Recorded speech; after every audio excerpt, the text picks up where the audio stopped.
So am I still waiting? Waiting a long time. Waiting for tonight. Oh. Waiting. Listen to Review-A-WAI. Right now, right? That's what you say. We get it by now.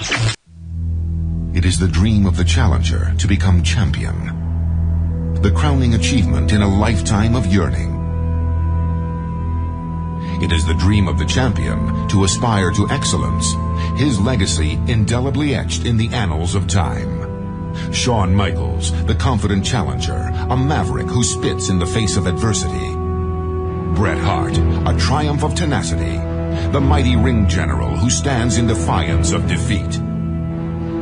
Tonight, for one illustrious hour in the Ironman match, we will witness their passion, applaud their heroics, marvel at their gift to enthrall.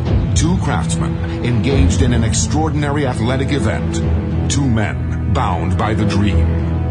After 60 grueling minutes, one man, exhausted, will have his arm raised high, the quest realized, the challenge overcome. One man, expended, will breathe loneliness. Unwilling to surrender, he will have been stripped of the dream. Welcome to Review-A-WAI. I'm John Pollock, and I'm joined by Ting. Yeah. And we're going to review WrestleMania 12 today, everybody. You know, Wai, this particular coronation of one Shawn Michaels, it's associated with one specific description by Vince McMahon. Do you recall this? The boyhood dream has come true. That is accurate. Do you want to hear a weird dream I had last night that I'm hoping you can tell me what the meaning of it is? Okay. All right. So on Saturday, we left the Fight Network, and a bunch of guys here were going to go for drinks. Yeah, we were working the Bisping versus Silva card. Yes, and it was a rather earlier finish than normal because of it taking place in London. So they were like, Pollock, are you coming? I'm like, no, I'm going to just take off. And as I'm leaving, I go back, and then I checked in with you, and I was like, wait, are you going to go? And you said yes. And then we ended up going. This sets up my dream, okay? Because in my dream, I'm with a bunch of people at work, and then I decide I'm going to go home. But then somehow I divert back, and I'm with the group, and we're going somewhere, and this guy leads us onto a bus. Okay. And I'm a little confused by this, but I'm going along with the group. And then it gets a little dark. This guy pulls a gun on us on the bus. The guy who led you to the bus. Yes. Wow. You should never accept a ride from strangers was my lesson, the first lesson. And then he's having some sympathy, and he's letting certain people off the bus at their homes. But guess who's left there? Me. He's not letting me go. Shit. And I'm done. In my head, this is it. This is how I'm going to end. By getting shot on a bus by a stranger who has taken me hostage. And I woke up, and it was one of those, oh my God, it wasn't real moments. Oh my God. Yeah, you thought you were going to die. And I started my day off just thinking, well, whatever happens today, it's not that bad. That was awful. It was over. It was done. Yeah, I mean, it felt like there was a weird fortune cookie message in there somewhere for me to take from. Definitely. I think dreams are maybe a glimpse into... I like dreams. I like when I can actually wake up and I can process enough of it to think about it. But so often you wake up and there's no recollection. So what do you think that means? What are you afraid of? I'm afraid of gunmen. 100% I'm afraid of... Have you been watching a lot of the news? I haven't been watching a ton of news. Or maybe it's that O.J. Simpson show. Perhaps. Perhaps it could have been. Yeah, maybe. Though I watched a lot of Fuller House, and maybe that's not the dream. That should have come out of, 3 hours of Fuller House viewing. I haven't seen all of it yet, so don't spoil it. Well, perhaps you did talk about it Monday night. Perhaps there's a gunman on that show. I don't want to talk about more Fuller House at this point. But... hey, I think sometimes it's good to kind of just get a shake to your system. Yeah. I'm sure we have some psychologists listening, or psychiatrists. Please, let us know. Yeah. What does that dream mean? Yes. And how can you be definitive on what a dream means? Realistically. What it means to me, it could be different from you. No one's right, no one's wrong. I'm sure there are commonalities, and patterns that I think Because, like, a very common dream is that I've had is, like, my teeth falling out. And I think I'm not the only one who's ever had that dream. I've Googled That's a it. thing out of The Sopranos. Tony Soprano goes through this where he's having these dreams. And there's one where he's seated at the table with Meadow and her fiance, Finn. And his teeth just start falling out. Yeah. Sure. So, I mean, it's a sort of a common dream. And Are you involved in the underworld? No, Okay. I'm not. But I read up how I think it probably has a number of reasons, but one of them is that maybe you worry about, or maybe you've had some expensive dental work done, and I used to have braces, and they cost my parents a lot of money, so I think I worried that You were a burden. yeah, or that my teeth falling out would be a waste of their money. Oh, that's a way to look at it as well. Yes, what they've invested in you, are you going to use that? Yeah. So maybe you can get deeper of what other things your parents have given you the opportunities to have. Are you using it to the best of your ability? Sure. Absolutely. This is way better. Let's just hold off on WrestleMania 12 and just discuss dreams. our boyhood dreams. Our manhood dreams. Well, yes. Do the boyhood dreams equal the manhood realities? There's an instantly downloadable podcast. Yeah. Can't wait for people to get that in their iTunes feed. Well, we are going to chat about WrestleMania 12, but feel free to segue back and just trail off into a dream state. Okay.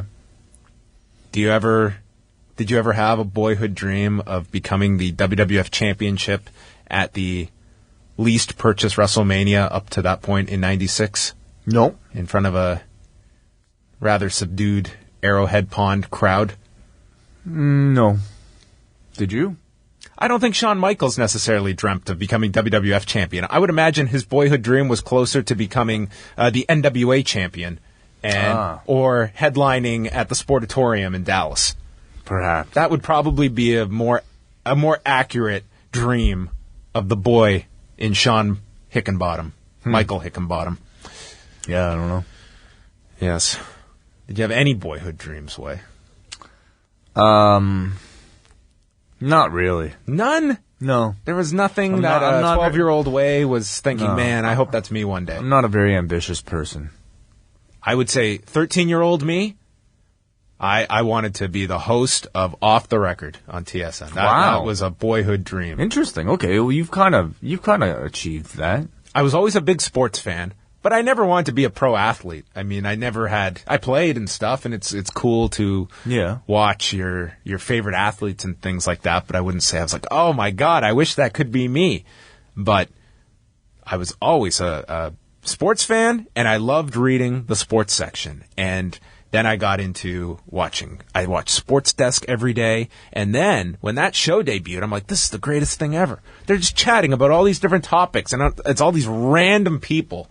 Because let's be honest, there wasn't exactly an A-list panel that they would have every day on Off the Record. They really had to scour the Canadian. Haven't you been on Off the Record? No, you haven't. as the law's Wikipedia states, every member of the law has been on Off the Record except John Pollock, which is not true either. I guess that dream is not going to ever come true. Actually, my voice was on Off the Record in November when Robin Black made his famous proclamation that Holly Holm was going to beat Ronda Rousey. He was on Off the Record that week to discuss why he made that prediction, and they aired the clip of me with Robin and John, and me setting up Robin to give out his prediction, and I believe me stating that if Holly Holm beats Ronda Rousey, I will give you a standing ovation here in the studio, which I did not actually do. Yeah, what the hell? Come on. But But your dream did kind of come true. No, I'm not the host of Off the Record. Well, you were on Off the Record. I actually pitched a show like that to the Fight Network. Fighting Words? 2010. No, Fighting Words was a concept they came up with, which was identical, essentially. And it was Mauro Ranallo was hosting it, and we taped one, test episode. I don't even know if it aired, to be honest. No. The panel was... Maybe it did. I don't know. The panel was me, Big John McCarthy, Loretta Hunt, and I think there was somebody else. Morrow hosted it. I want to say there was a fourth person, but I know the three of us were on the panel, and we were discussing, whatever the big topics were of 2007, and they had just announced an interim title fight involving George St. Pierre and Matt Hughes, because Matt Serra had just got hurt, and that would lead to St. Pierre beating Hughes and then fighting Matt Serra in the rematch in Montreal. That was quite a while ago. It was a long, long time ago. Mm-hmm. That's the closest, I guess, we got to the boyhood dream. Yeah. All right. Way is ready to get this one on the road and over with. We are going to discuss not only WrestleMania 12, but the 30 minutes that preceded it. Did you watch any, all, or none of the Free for All? I watched... Clever title, by the way. I watched... It's Free for All. Yeah. I watched most of it. I actually recall... It actually jogged my memory because I remember watching it at the time. That's amazing because watching this, I had never watched the Hukster Nacho Man skit.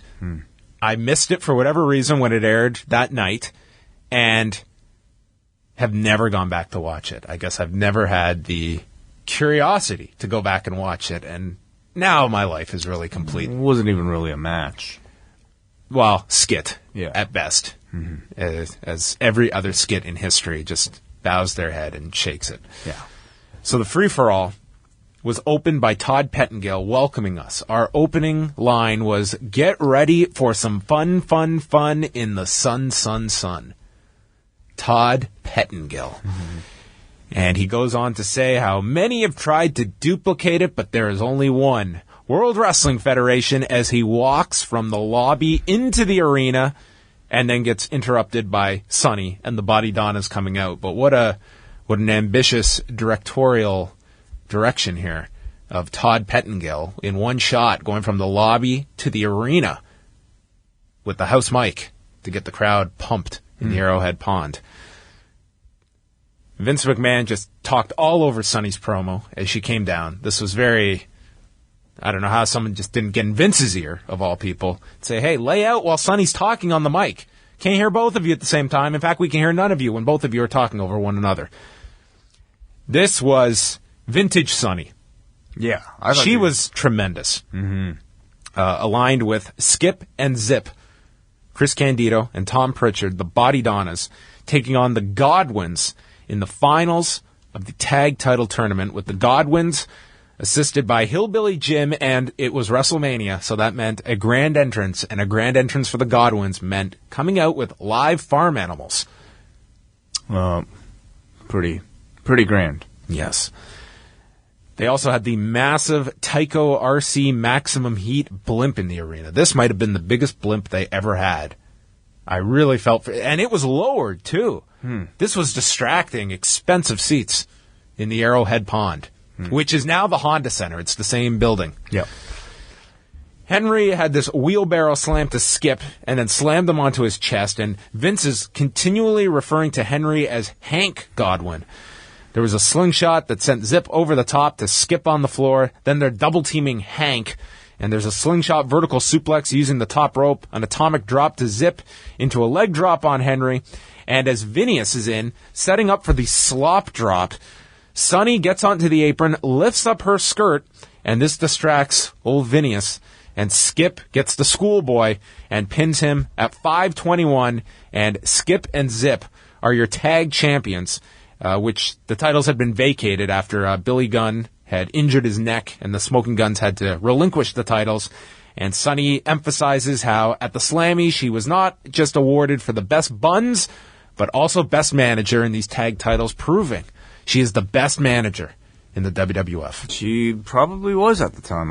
She was the star of this opening segment. Yeah, I mean, I would even put her ahead of Cornette at this time, and just in terms of her popularity and how effective she was. And I loved how, as they're walking towards the back, she's the one holding up Candido's belt, as if she had just won it herself. I thought she was just tremendous, and I remember this kind of starting that big feud between the Godwinns and Sonny, with Phineas constantly being in love and being tricked and used by Sonny. I just read Sunny's book last week.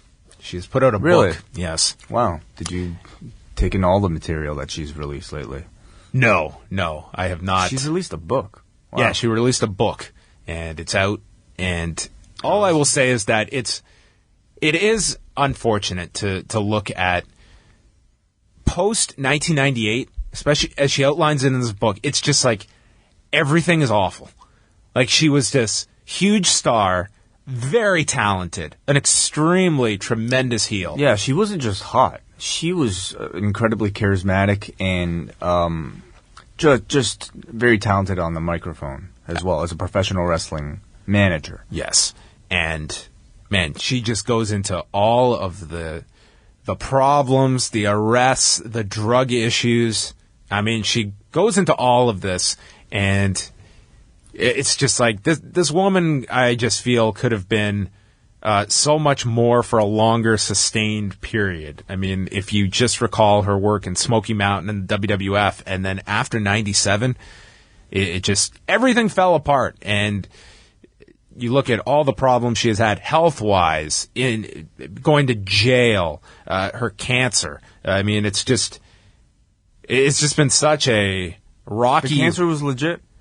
The cancer was legitimate, but one of the problems I feel she had was her credibility is such a issue that when, like a number of years ago, she posted these stories on, I think, her Facebook, like just that, you know, she had adopted a child overseas, and she was making up stories to see if websites would bite and post that Sunny has stated that she is doing this.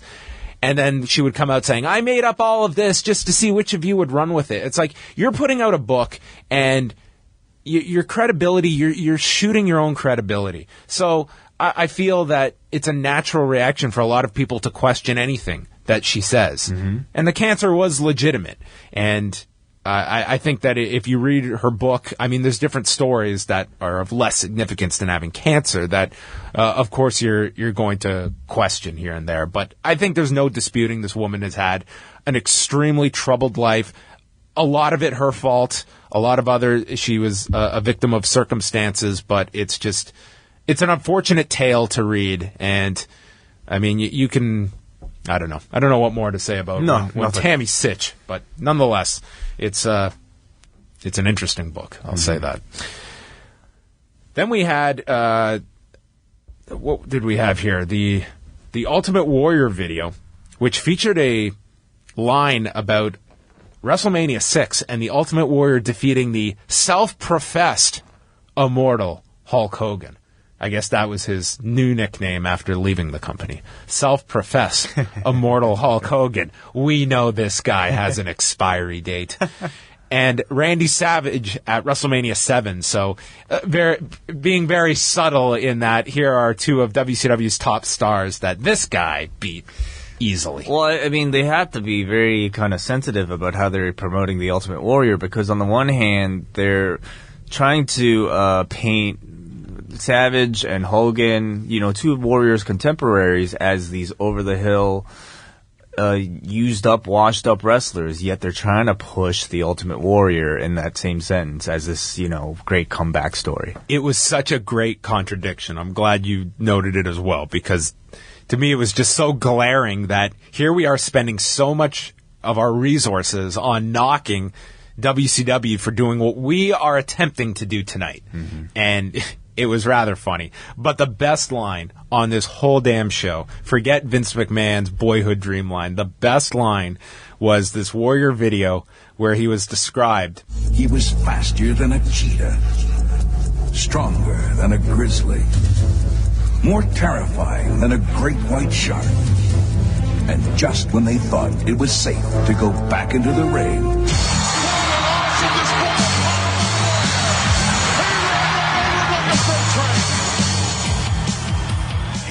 he was faster than a cheetah, stronger than a grizzly, more terrifying than a great white shark, and just when they thought it was safe to go back into the ring.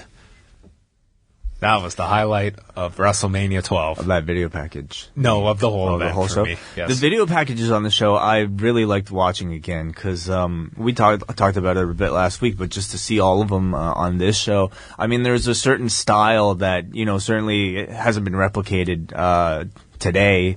It's a very prose heavy, well-written, very visual type of writing with Todd Pettengill kind of reading it. Whether it was Todd Pettengill, making a difference or not, I'm not sure. But they were written in a completely different style than, what we get today for these video packages. And I thought for the time they were very effective.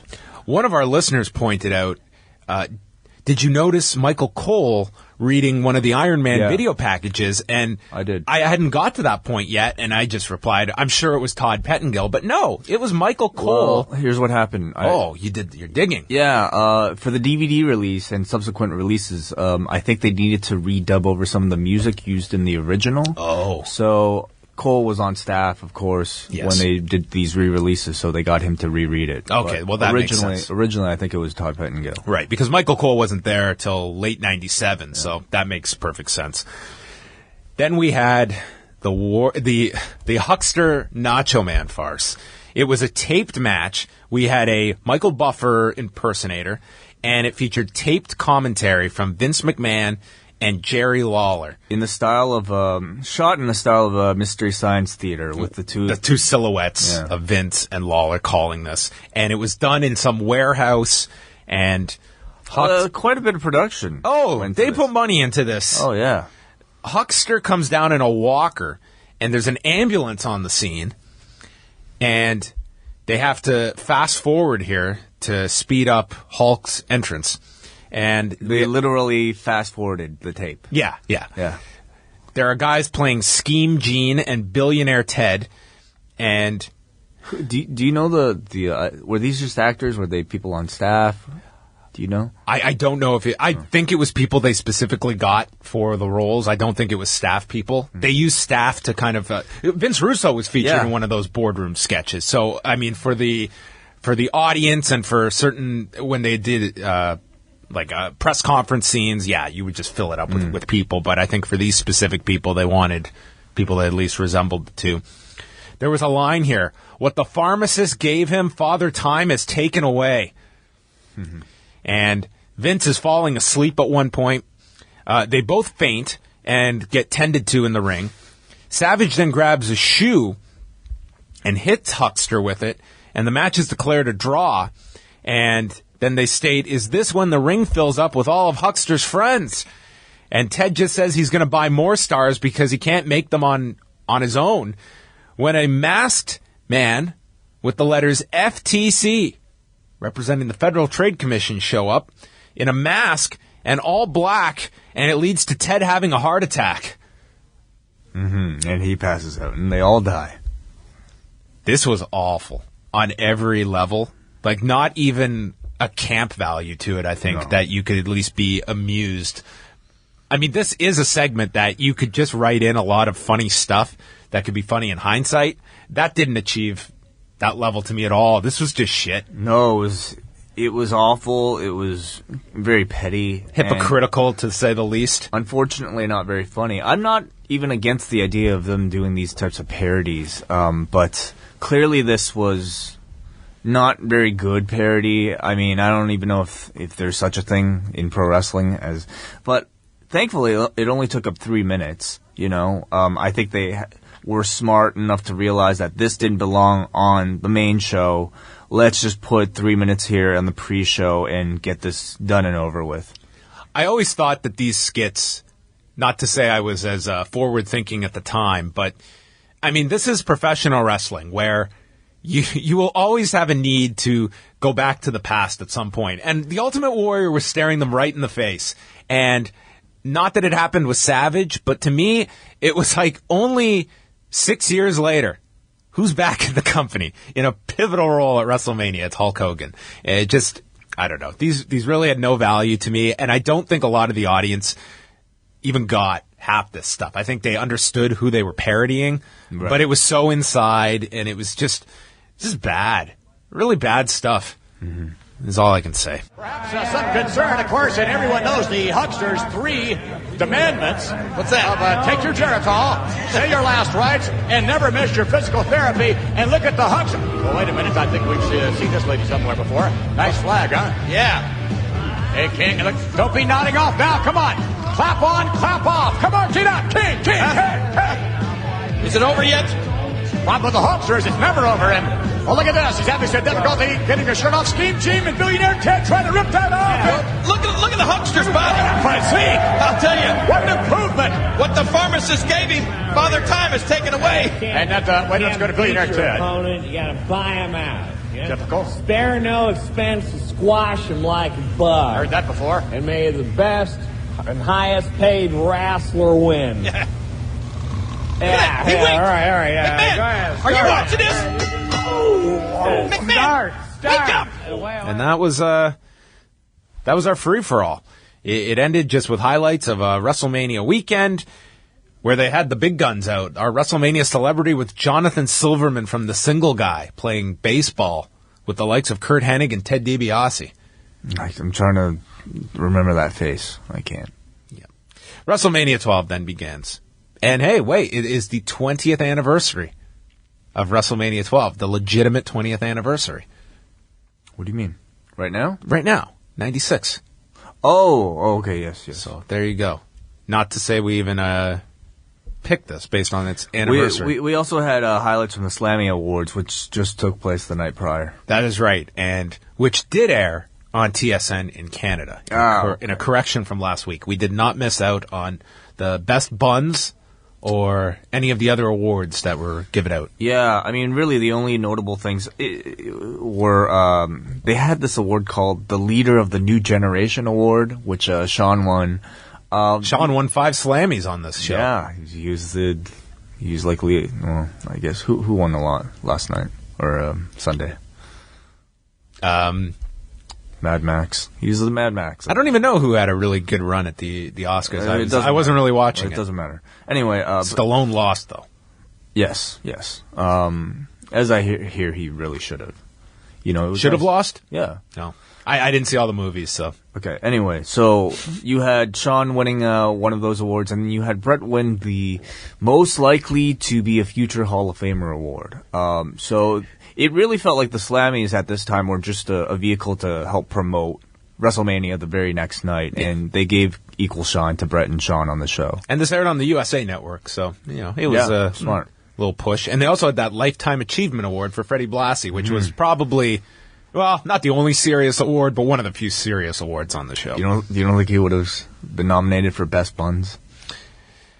Well, it's you need the fun awards though. You need the fun, goofy awards that help make it colorful. It's pro wrestling. It's all worked. So could you imagine a serious award show in wrestling? I think it would be awesome. The Wrestling Observer Awards. Like if Dave ever booked the Shrine Auditorium and invited the whole industry there. You kid, but I mean, I could see there definitely being an audience for that. I mean, he won't. MMA does it. I don't know if he'll get, MMA the MMA awards every year are a balance of, it's pretty much serious awards with comedy sketches, and I think they've kind of found a balance that pro wrestling, I think the Slammies could be, you could do something. I'm not a big fan of the current incarnation where they just turn Raw into it. Yeah, I mean, it's all kind of joke awards this year. So WrestleMania kicks off, and the opening video is focusing on Bret and Shawn, and one man will be stripped of the dream. And then we got the big Vince McMahon WrestleMania welcome to start the show, and he's along with Jerry Lawler, and a fan behind them had a big sign that said, "We want Cactus Jack." So 24 hours, you'll kind of get that. Yeah. There wasn't much special about the look of the set. I mean, it was it was a hockey arena, the pond, but they didn't even have a special set for it, like they did even as recently as like WrestleMania 10 or WrestleMania 9, I feel, I thought WrestleMania had a turning point around the 91 show, which was back into a smaller arena, and I would say especially from 92 was at the Hoosier Dome. I guess that was still a big venue. But in terms of where WrestleMania was, I think from 92 until the 98 show, I think WrestleMania, it really did kind of lower itself, and it wasn't until the 98 show that it went to this much bigger level, and today, I mean, there's no comparison to where it was here, but in 96, this was largely a show that, yes, it was the big show of the year, but it was much closer in proximity to your Rumbles and SummerSlams and Survivor Series. This was, as I said off the top, this was the lowest purchased WrestleMania in its history up to that point. It did 290,000 buys, which was down from 340 the prior year, which was not a good show, but that had the Lawrence Taylor hook in it. And I think WrestleMania, it had just kind of become a show. Yeah, also notable on this show, you didn't get the America the Beautiful sung by any celebrities, and also, and just in general, the celebrity involvement was pretty much completely absent on this show. The single guy had plans on Sunday night. He only had his softball time available. Yeah. The show... And this was Hollywood. You figure they'd get somebody. I mean, the year prior, they had Jenny McCarthy and Pamela Anderson. And Jonathan Taylor Thomas, and also the dude from Nicholas Turturro. Yes. The All-Stars were out in '95 in Hartford. That was in Hartford. Yeah, Hartford got a WrestleMania. Couldn't get like Dennis Franz or something. He could have arrested Roddy Piper during the chase. Yes. Vader, Owen Hart, and the British Bulldog took on Ahmed Johnson, Yokozuna, and Jake the Snake Roberts in our pay-per-view opener. We had Jim Cornette in the corner of the heels and Mr. Fuji, a babyface Mr. Fuji with Yokozuna.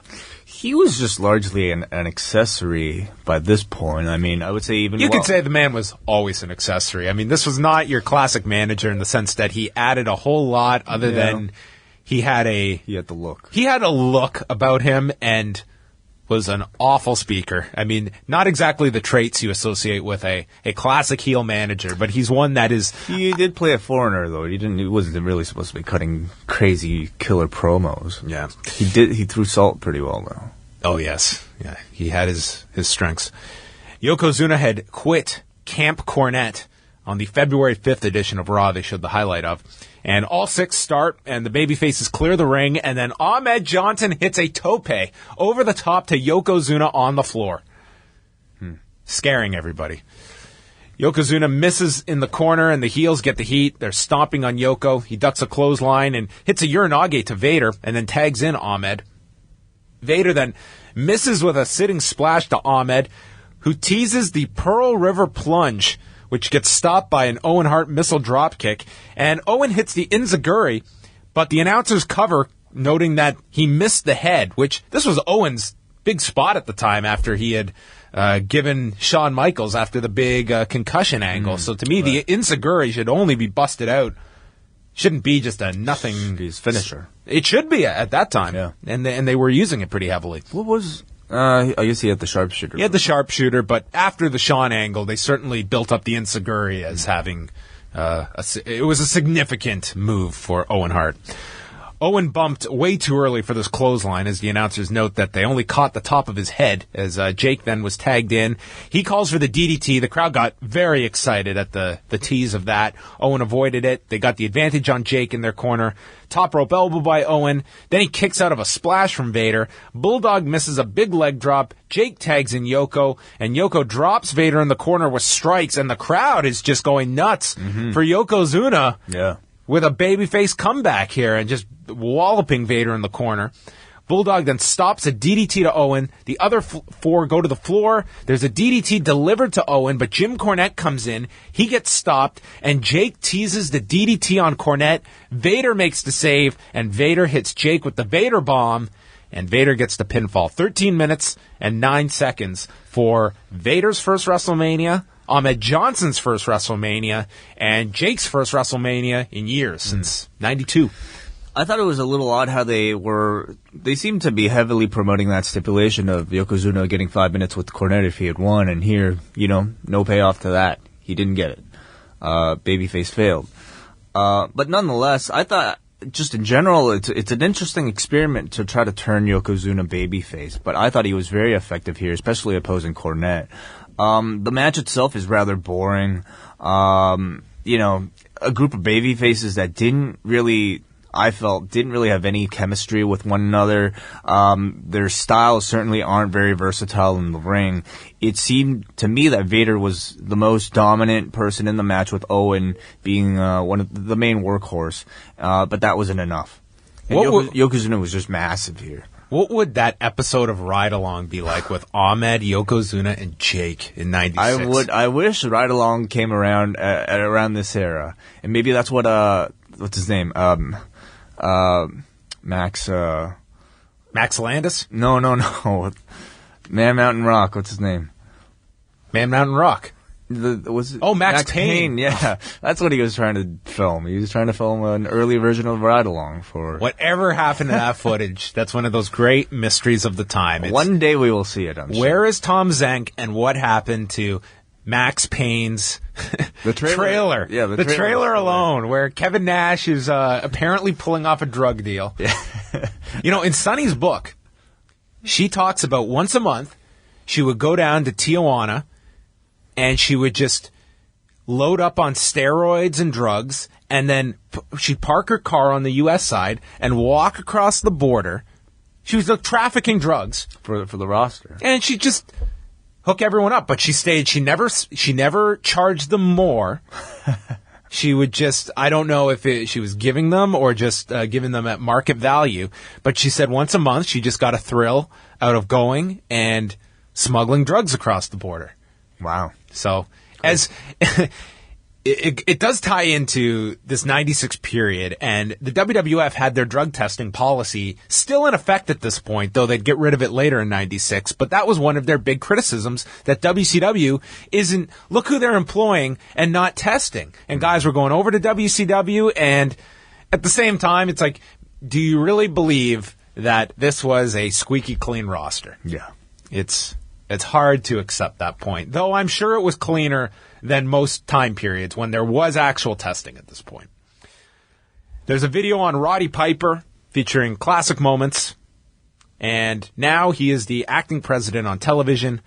They show highlights of Goldust flirting with him, and then Piper striking back and vowing to make a man out of Goldust. Piper is in the backlot with a baseball bat when a gold Cadillac screeches up. And Piper's got a fire hose and attacks the car with a bat, breaks the window, and he goes after Goldust. And anytime you're going to get into a brawl in the street, always make sure it's catered. This is a Hollywood backlot. That's true. You got to have a catering table, right? Craft services is a minimum. It's probably, they're all union. And I guess Piper would have his SAG card at this point. Sure, yeah. So he probably demanded to have this backlot catered, even if it's going to be a prop in the match. They used a trash can. Goldust is bleeding from the head.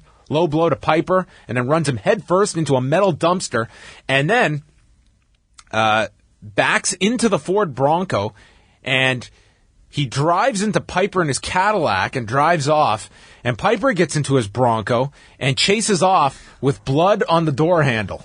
That bump, if you could call it that, of Goldust driving the Cadillac into Roddy Piper, he wasn't going slow. No, this was Piper, legit taking a car at a very, like if you were driving in a residential area, this would be the speed a car would be going at. With the intent to actually run somebody over. Oh, yeah. This was the speed that you would definitely go at, and kudos to Roddy Piper for being able to basically do a stuntman's job here.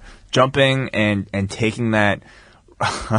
that Cadillac shot really well, making it look very effective. I think we can safely assume that it was not a mistake to have blood on the Bronco. Yeah, you tell me. You've been watching People versus O.J. Simpson. Was this? Well, let us just say that. I mean, just the. There's a lot to this entire show at this time. 96 was so weird. It was the WWF not knowing what the hell they were in 96. I don't think they knew where they were going because they knew they were no longer what they were in the 80s and early 90s. And the 96 was having one foot on each side of the fence. Sure. Are we a pop culture kind of parody show? Or are we a serious pro wrestling show, as you saw in the main event? Is playing off of a famous murder trial within our taste limit? Yes, it is, definitely. Making steroid cracks about ex-wrestlers that drew us money? Yeah, that's cool. And are we just young, up-and-coming talent, or are we Piper and Warrior coming back? I mean, these were all kind of the middle ground that the WWF was playing at this point. So, to be continued, the Backlot Brawl, which would take us throughout this entire show and culminate in the ring. Yeah, I mean, this was, how long would you say this was? Like about 10? This portion of the match? 10 minutes? Yeah. Under that. Something like that. I mean, for a WrestleMania, it felt a little out of place. I mean, certainly... Sucked for the live crowd. Of course. You know, the crowd just was... Think about the fact that they had to sit through that Hukster shit.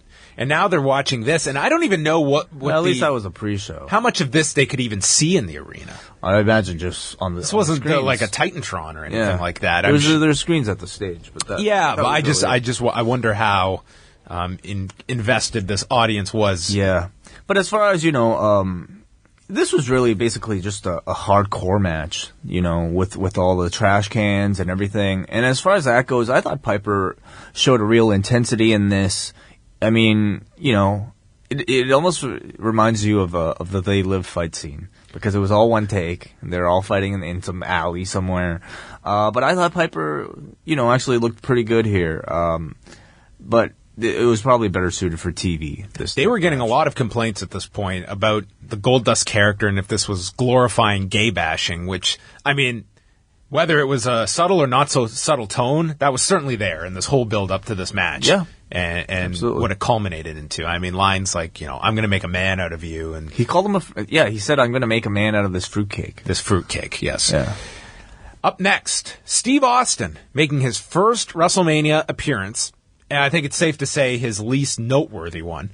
Yeah. You know, it would be this, and then second to that, I would say the Scott Hall match of the least important Austin matches, because every other one was a major match at WrestleMania. The Hall one had its, you know... Nobody remembers it. No, it wasn't a key part you remember about that WrestleMania, and really minor interest going in. But this would be kind of the least impactful Steve Austin appearance at WrestleMania. He's accompanied by Ted DiBiase. As we discussed last week, they had just introduced at the last tapings the Stone Cold moniker, taking on Savio Vega. And I mistakenly said this was on the free-for-all last week. And no, this was actually on the pay-per-view proper. And coming out and still the $1 million champion with Ted DiBiase. And Doc Hendricks is with Savio Vega backstage, and he talks about this. Is this the biggest match of your life, Savio? And Savio went in to just say... He asked him...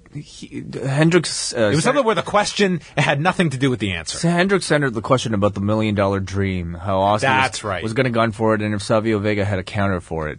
And Vega just answers... completely ignoring the question, gets into what was actually a pretty good, you know, full of fire promo, but nothing to do with the question itself. So the setup to this was that they were thrown together as random partners in the tag tournament, and they just couldn't get along, and Austin attacked Vega, and Vega saying his dream has come true, he has arrived at WrestleMania, he's ready for the fight of his life, and yes, never discussed a counter for the $1 million dream, which, in fairness...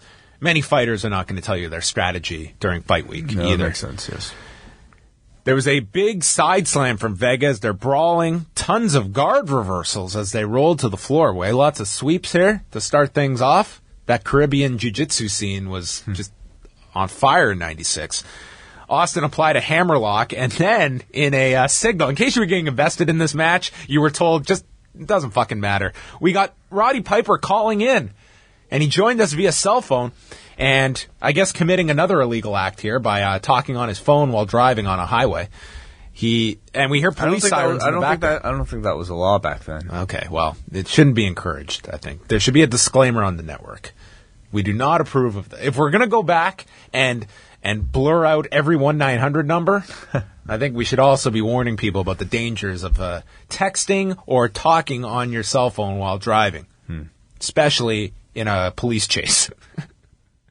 When you're fleeing the cops, you should have both hands on the wheel. So Piper's phone cut out. I don't know if this was a legitimate cutout or not, because then they had to get him back on the phone. This was I can sympathize with this when we have a guest live on the show and we lose him, and then you gotta call him back. Austin's targeting the right arm, and this is when Piper comes back and vows to make a man out of this fruitcake. We got the fish out of water sequence was certainly seeping its way into various WWF matches. We saw it on Raw last week with Leif Cassidy and Shawn Michaels, and then Austin and Vega trying it out here. So they were getting their ECW tapes at the time, I guess. Aerial footage of Piper is shown in his Ford Bronco with police chasing him. So I guess that was just public domain at the time for all outlets to be able to take from the OJ case and apply in whatever narrative form you'd like. I would guess so. I mean, I imagine all types of comedy shows by this point had probably taken this footage for their own use. But even at this point, I would imagine that it was probably a pretty dated reference. That OJ thing was in '94. Yeah, and the verdict had come in the prior fall. So I don't know how invested people. Granted, here we are 20 years later away, and people are going nuts for this OJ Simpson show now. So I mean, there's always been this amazing. Yeah. This amazing curiosity towards celebrity trials, and I mean, at 96, I guess there was the WWF at least feeling, hey, we've got our thumb on the pulse. But once they showed, the OJ footage here, I feel like Piper and Goldust, they tried to at least set some type of serious tone in the brawl, in the intensity that they both put into it. But once they kind of cut to this footage, all you could really consider this was camp. The match continues after our phone-ins from Roddy Piper. Austin got his knees up for a splash from the second turnbuckle, and then Austin goes to the top and falls down into the boot of Vega, who makes his big comeback, spinning heel kick. And then Austin takes him out, goes to attack. There's a spinning heel kick attempt by Vega, and Austin ducks, and Vega takes out Tim White. And DiBiase places the $1 million title on the apron, distracts Vega, and this allows Austin to crack him with the title, hits him again off the apron. Zero crowd reaction to these belt shots, by the way. Yeah. Tim White is dead, which would be, I guess, a sign of things to come for his character in 2005. And then DiBiase dumps a Coke onto Tim White. I know, what a jerk. I guarantee you he didn't know the Coke was coming. It's like, yeah, I'll find some water for you. Vince notes that Piper would not allow this if he were here. So some attention to detail points from Vince McMahon. Austin applies the $1 million dream, but this looked a lot closer to just a standard rear chin lock. And White comes to, raises the arm of Vega 3 times, and Austin just wins like that. 10 minutes and 8 seconds. And Vince complains about the lousy officiating. Yeah. Not these two would have a great Caribbean strap match 2 months later. But this, to me, was not much of anything. I thought they both worked really hard, and I thought they worked really well together. And it was very nice to see a younger Steve Austin, even without any knee braces, just be very mobile and fast. This was pre-brace. Yes. But, the match had just no heat at all. I don't know if that was because... That was consistent on this card, to be quite honest. I mean, this was not a crowd that was... They had their certain stars that they were into, but this felt like a crowd that... It was Ultimate Warrior, who's the most over guy on this show, and then they had their points in the Ironman match. But beyond that, I mean, this was a rather subdued audience, I would say, overall. Then we got more footage of the Bronco chase, with Vince noting that this footage looks awfully familiar. Mr. Perfect interviews Diesel in the locker room, and they show footage of Taker dragging him under the ring, the angles on television, the casket angle, and the mind games. Diesel says he doesn't sweat the little or the big things, and then said, I had to rewind this to make sure I got this right, tonight, Big Daddy takes cool of you. Big Daddy takes cool of you. 20 years later, I guarantee you Kevin Nash doesn't know what that means. So he says he's coming for... He tried to make a pun out of... That was awful. His name. From someone that can appreciate a great pun as much as the next guy. That was fucking terrible. Not even a good play on words. He had signed his deal. This is just him not giving a shit. And he's coming for Shawn Michaels, he said. Trying to take cool of you. Hunter Hearst Helmsley was out next, and you could tell how amped this crowd was because as Hunter's music played, that old piano theme, this crowd reacted not because of Hunter, but because of what this match signified. It was the Ultimate Warrior match. Yeah. He comes out, and this was our first appearance of Rena Mero, Sable, who was Hunter's escort for the evening. And Lawler says his sources have informed him that the Warrior is over 400 pounds. What? Well, maybe he's been benching heavy.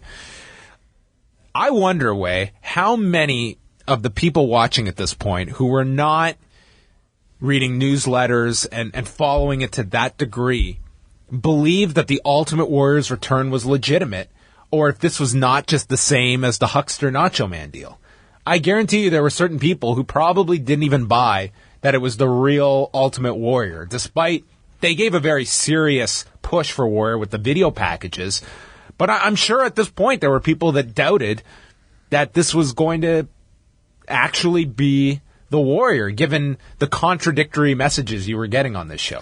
Potentially. And I would say, you know, maybe those concerns would have been even greater after the Nash and Razor Ramon parodies that would come later. Right. But I feel like at this point they were treating this so seriously and were showing you so many video packages that I feel like, you know, they wouldn't have risked that. So the lights go out and the crowd just goes nuts as the Warrior's familiar theme plays, and it gets even louder as he appears, sprints down to the ring. Uh-oh, wait a minute. Uh-oh, in anticipation. Here's what we've been waiting for. He'll probably wobble down the aisle. Ladies and gentlemen, listen to this.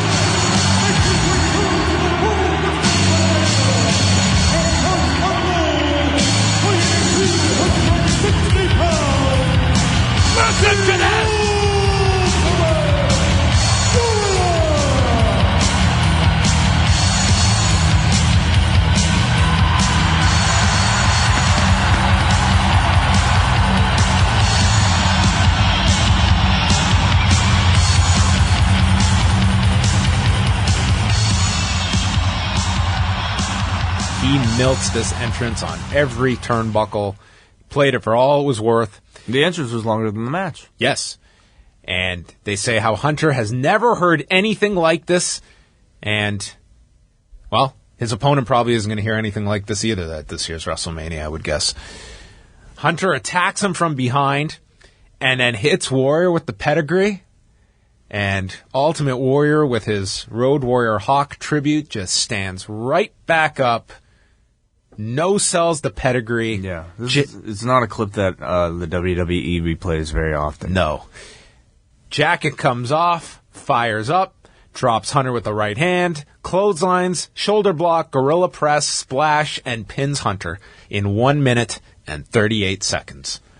This is a classic match. Hunter's first WrestleMania match. Mm-hmm. So what's the story? I guess there's not too much of a story behind this. It was certainly a time when the WWF was, I won't say panicking, but there was probably some of that, and they felt, hey, let's bring the Warrior back. They worked out the deal, and Hunter thought that he was going to come out and have this great match, and he was going to be, you know, it was going to help his cause to pull out a great match from the Warrior. Of course, Warrior had to go over, and Warrior, that day when Hunter approached him, said, hey, it's a great idea you've got, but here's what we're actually going to do, and that's that. And I'll give you 98 seconds. How's that? And I'll kick out of your finish, too. We got to do that in there, too. So we'll get your pedigree in there.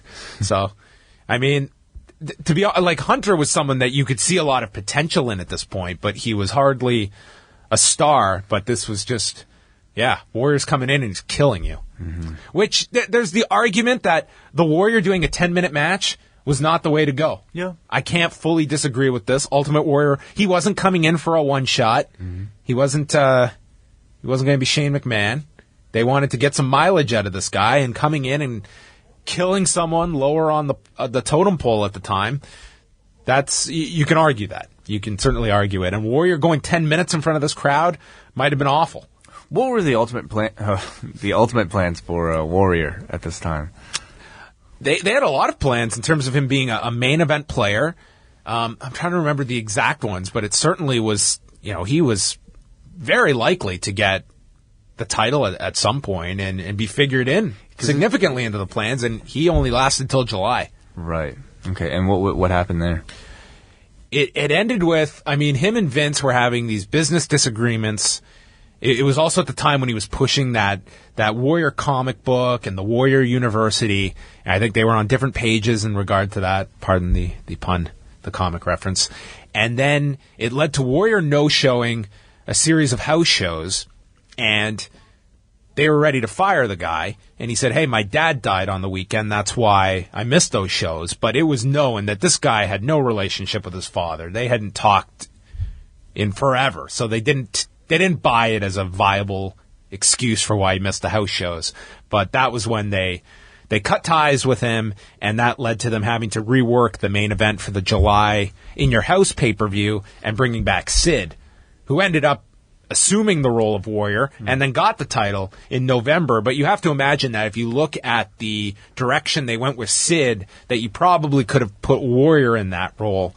Though I would have to say, knowing the history that they had with this guy, that you knew there were going to be bumps along the way. Yeah. And probably having a contingency plan was probably necessary. And then Warrior would disappear until he came back with WCW in 98, which the WWF, again, they made a play to get him when they knew WCW was after him. So they have always had this weird relationship that has been hot and cold over the years. And that was that for Warrior. But certainly this crowd, I mean, they viewed... I think he got the biggest reaction on the show. I think that Warrior was...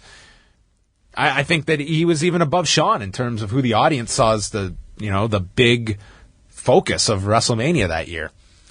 Pettengill is backstage and introduces us to a new individual, Mark Morrow.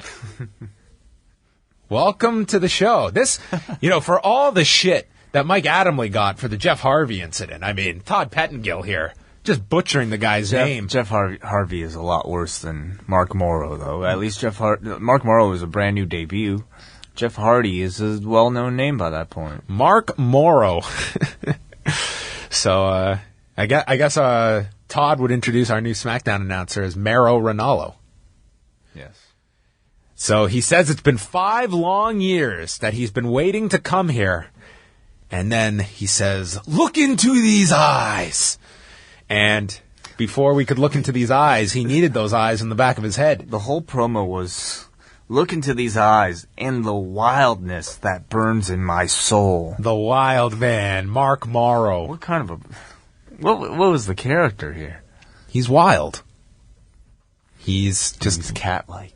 Cat-like. He was a cheetah in the form of a man with limbs. Yeah, I didn't. And a voice. I don't know. I didn't know what he was aiming for with this wild man. Yes. Gimmick. Mark Morrow came in with a lot of detractors because he got a very nice contract here coming over from WCW, and it did breed a lot of resentment amongst the locker room, which was one of the first instances you looked at where it was the guy that got all the resentment and not so much the company that put this figure on a piece of paper that Mark Morrow willingly signed.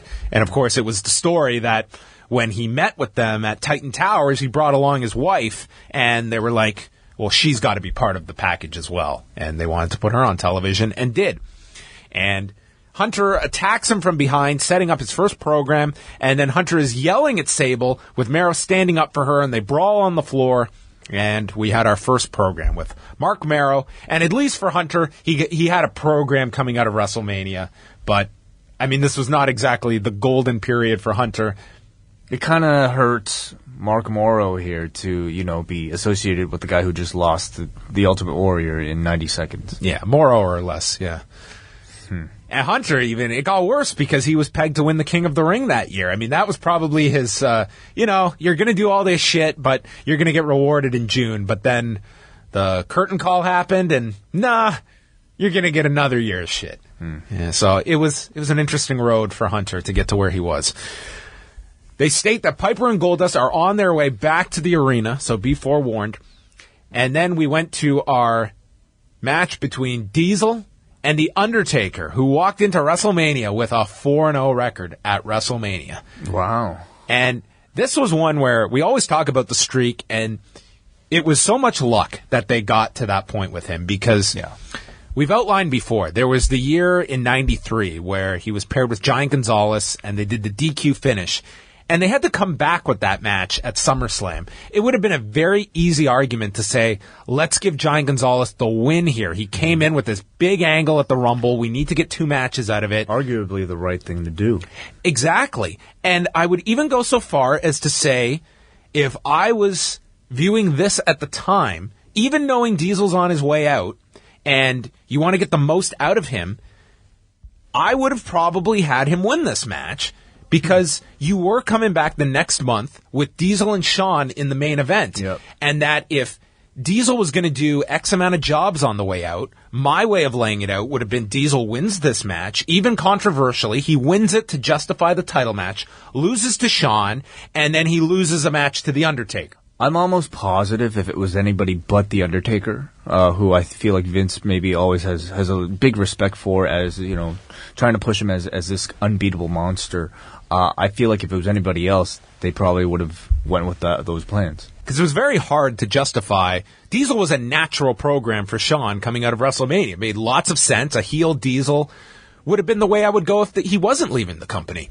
He had exhausted himself. Diesel was exhausted as a babyface. Empty. Yeah, he was running on empty. So a heel turn was necessary, whether he was staying or going. And I think that you could have given Taker his win back, whether it be on a Raw after the Michaels loss or at that MSG show for the curtain call. You could have done it that way. But at this point in time, it would have made a whole lot of sense for Diesel to win this match. And history dictates they made a great decision in preserving that streak. But that's why that streak is, to me, the most impressive part is the fact it remained intact when it meant nothing. Right. It didn't mean a whole lot until about 2005 when everyone suddenly realized this is a great selling point to Taker's annual WrestleMania match. Lawler warns us ahead of time that this is not going to be a wrestling match. And that's what they did for 16 minutes and 45 seconds afterwards. Taker went for a tombstone early, and it was blocked. Taker did the, I guess, school is in session off the top rope. No, it wasn't really old school at this point. This was school. Yeah.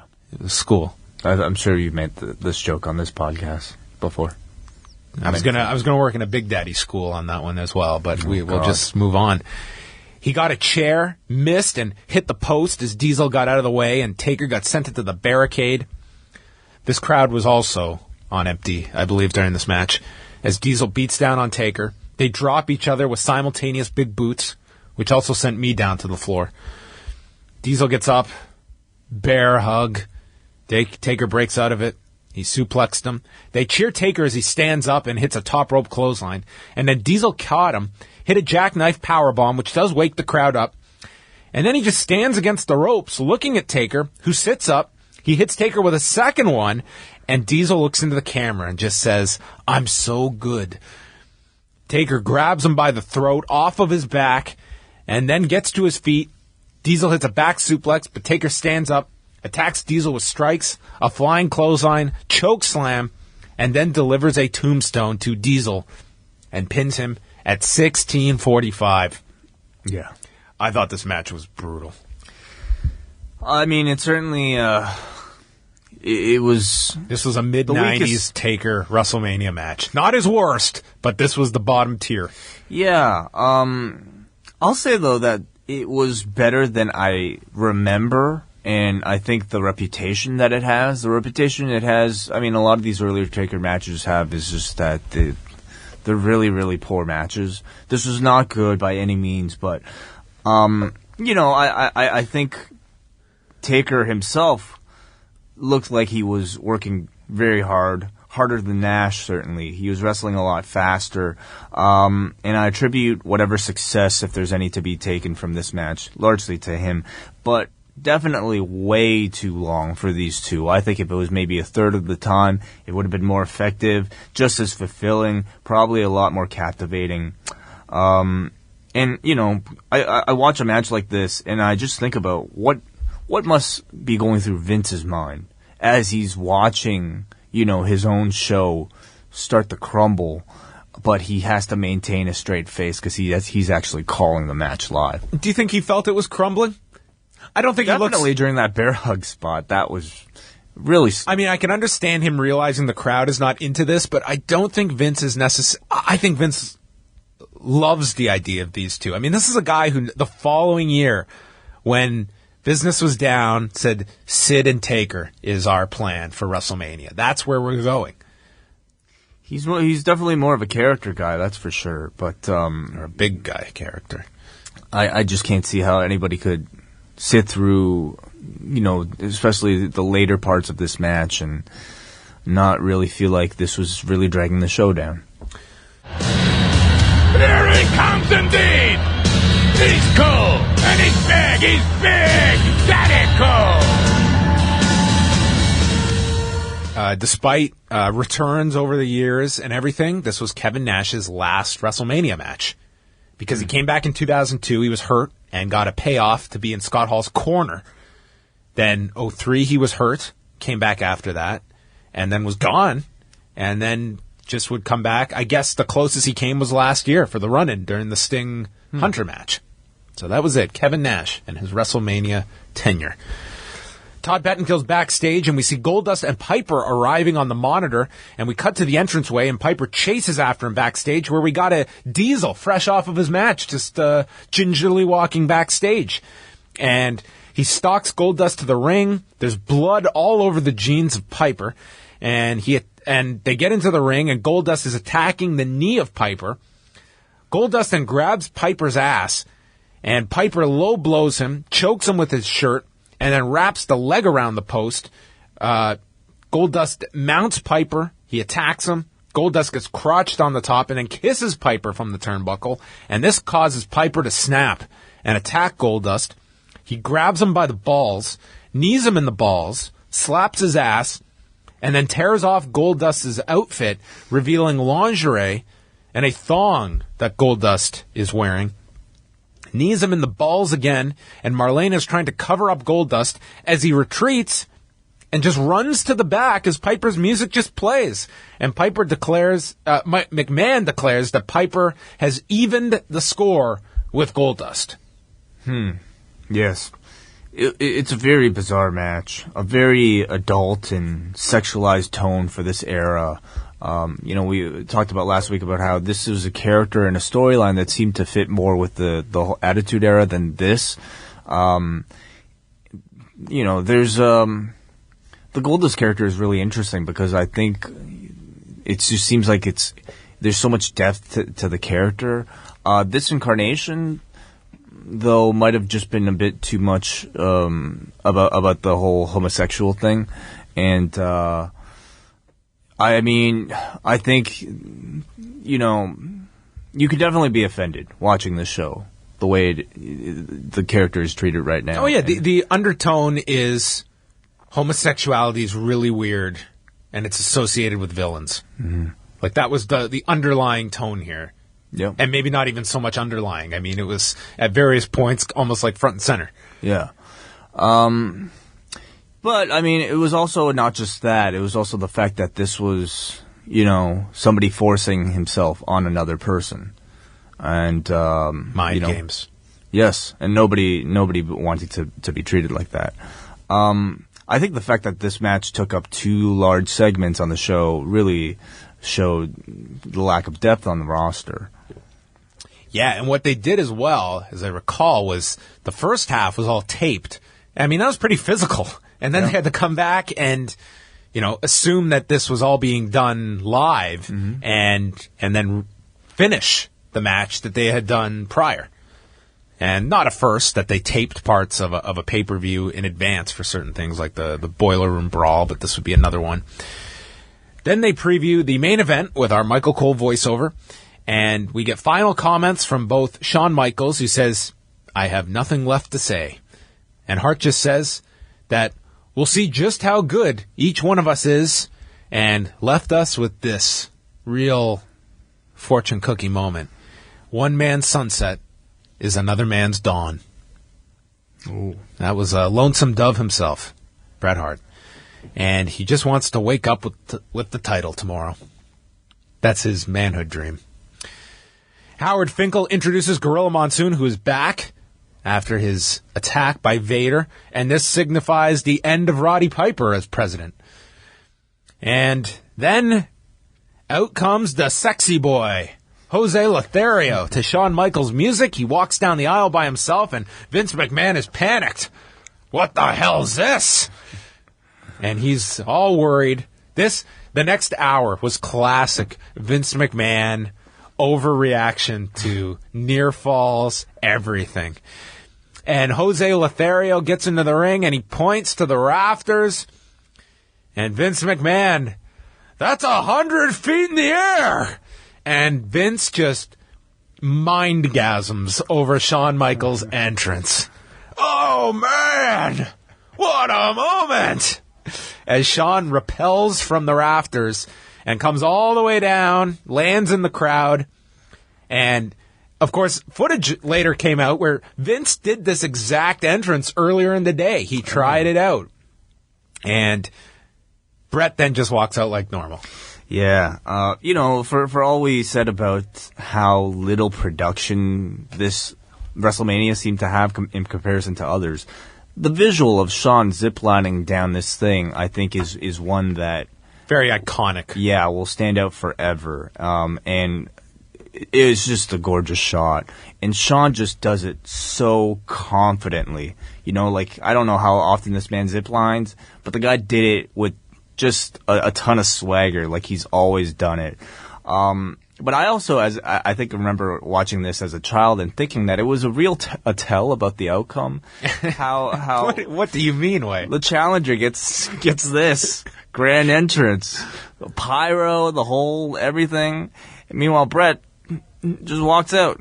You know, not even like. I mean, they couldn't have given him like a scooter or something. A helicopter lands outside and he is ushered to the ring. Make it a bit more balanced. Comes out on a motorcycle. Maybe a horse and buggy, Calgary roots, with his family on board. Horse, yeah, for sure. Yeah. So Bret walks gingerly to the ring, and then we got a bit of an Easter egg to me that if you watch this match, it's not worth... It is worth watching and not just skipping past. It was Earl Hebner going over the rules of this match. In fine detail. You'll be wrestling for 60 minutes in his lovely drawl. As Bret then goes and hands off his glasses to his son Blade. And it's the only Blade you'd see in this match.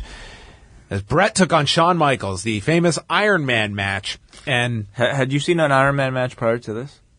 By this point, no, me neither. So I kind of didn't at the time because this was John Pollock Scramble Vision days. So this was like I listened to a 60-minute match, to an Ironman match. Yeah, I mean, this was my first Ironman match, as I'm sure it was for a lot of people. So they're heavily promoting it, and I think a lot of people probably didn't know exactly what they were in store for. Yeah, I would say this very much catered to. If you were especially an NWA fan and you've seen the precedent of, the Flair Steamboat matches and the idea of a 60-minute match, because, this was new territory for at least this generation of WWF fan, something they had not done in a long, long time. I guess, do you look at an Iron Man match, whether it was in the context of 96 or even today, is that something that you think is something you do want to be promoting, that this is going to go 60 minutes? I believe so for a pay-per-view, not so much for a TV. Many people have outlined the reasons why, about how, in TV you always know when the ending is going to come. But I think for a pay-per-view, like we saw with Sasha versus Bayley, I think it's still very effective, especially when you have two people known for being great technical in-ring performers, with great cardio, of course. I mean, I wouldn't want to see, a Big Show Kane Iron Man match. Or maybe I would. But no, I wouldn't. But would I love to see, have seen a Daniel Bryan, Cesaro Iron Man match? Absolutely, on pay-per-view, or anywhere.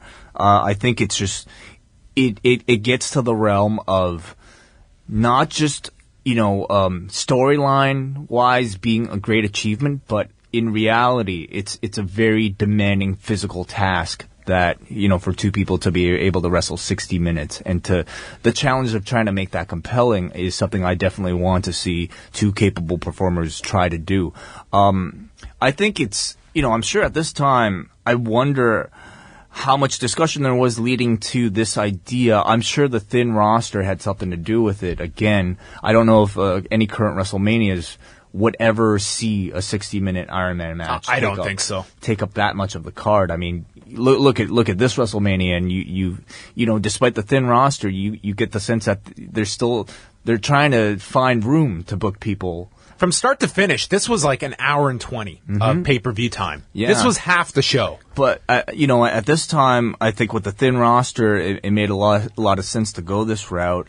But let's talk about, just how much of a risk it was. I feel like it's a big task, not only for the two performers in the ring, but think about the commentators, think about the cameramen. It's not a fun holding a 15-pound camera on your shoulder for a whole hour without no breaks, no entrances to kind of, no video packages to throw to. I also think that the way they booked this match, it's an even bigger risk for them to decide on 0 falls going into the finish. You don't have those breaks nor the peaks in action to really wake up this crowd. It was just, I felt like, I'd say it's about as pure of a wrestling match as we probably saw in the WWF up to this point. In the idea that this was a match with simply no gimmicks, the only device that they had to tell their story was the wrestling ability of these two performers.